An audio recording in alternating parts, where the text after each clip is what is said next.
परमाणु ठिकानों पर हमले कर अमेरिका ने यह जता दिया है कि वो सुपर पावर है। इस हमले के साथ ये भी जाहिर हो गया है कि अमेरिका कहीं भी कभी भी किसी भी देश पर हमला कर सकता है। यही नहीं, ईरान पर हमले के साथ ही पश्चिम एशिया में अमेरिका का वर्चस्व बहुत हद तक बढ़ गया है।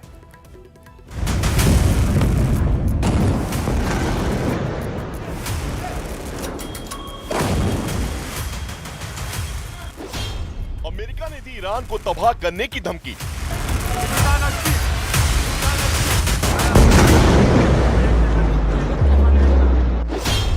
बारूद के ढेर पर पश्चिम एशिया के कई देश।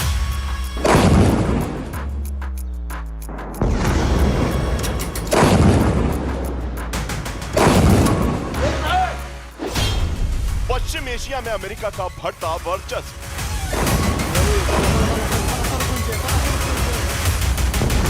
ईरान के 3 परमाणु ठिकानों पर हमले का दावा करने के बाद अमेरिकी राष्ट्रपति डोनाल्ड ट्रंप ने फिर से खामनेई को बड़ी धमकी दी।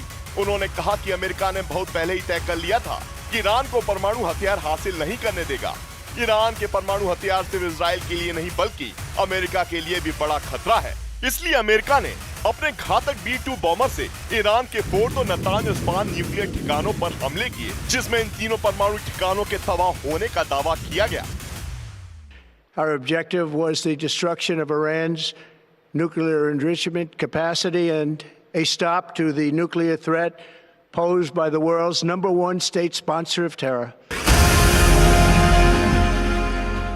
ईरान के परमाणु ठिकानों पर हमले के बाद अब इस जंग में अमेरिका की डायरेक्ट एंट्री हो गई है, यानी उसके शामिल होने के बाद अब ये लड़ाई ईरान या अमेरिका तक सीमित नहीं रहेगी, बल्कि इसका असर पूरे पश्चिम एशिया के देशों पर पड़ सकता है।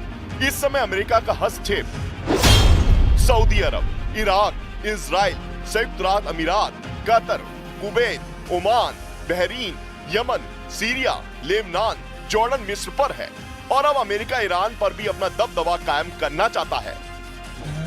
ऐसे में सवाल उठता है कि क्या पूरे पश्चिम एशिया में अमेरिका की बादशाहत कायम होने वाली है? क्या ट्रंप अपना कार्यकाल पूरा करते करते पश्चिम एशिया में अमेरिका का वर्चस्व कायम कर देंगे?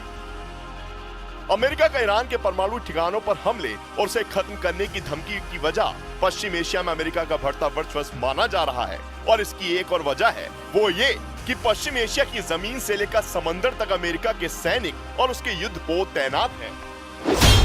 इस समय पश्चिम एशिया में अमेरिका के 40,000 सैनिक मौजूद हैं। वहीं कतर और कुवैत में कुल 26,000 सैनिक मौजूद हैं। इसके साथ ही ईरान के पास अमेरिका के 2 युद्धपोत तैनात हैं। पश्चिम एशिया के अलग अलग सागर में अमेरिकी नेवी की तैनाती है और यही वजह है कि अमेरिका पश्चिम एशिया को कंट्रोल में रखने की कुव्वत रख रहा है और ईरान को धमकी पर धमकी दिए जा रहा है। इसके साथ ही उसने ईरान के 3 परमाणु ठिकानों पर बड़े हमले का दावा भी किया। इसके साथ ही अमेरिकी राष्ट्रपति ने ईरान को एक और बड़ी तबाही की धमकी भी दी है। There will be either peace or there will be tragedy for Iran far greater than we have witnessed over the last 8 days. Remember, there are many targets left. Tonight's was the most difficult of them all, by far, and perhaps the most lethal. But if peace does not come quickly, we will go after those other targets with precision, speed, and skill. America ने ताजा हमलों से ये जाहिर कर दिया है कि वो दुनिया में किसी भी जगह पर 24 घंटे के भीतर बहुत बड़े हमलों को अंजाम दे सकता है।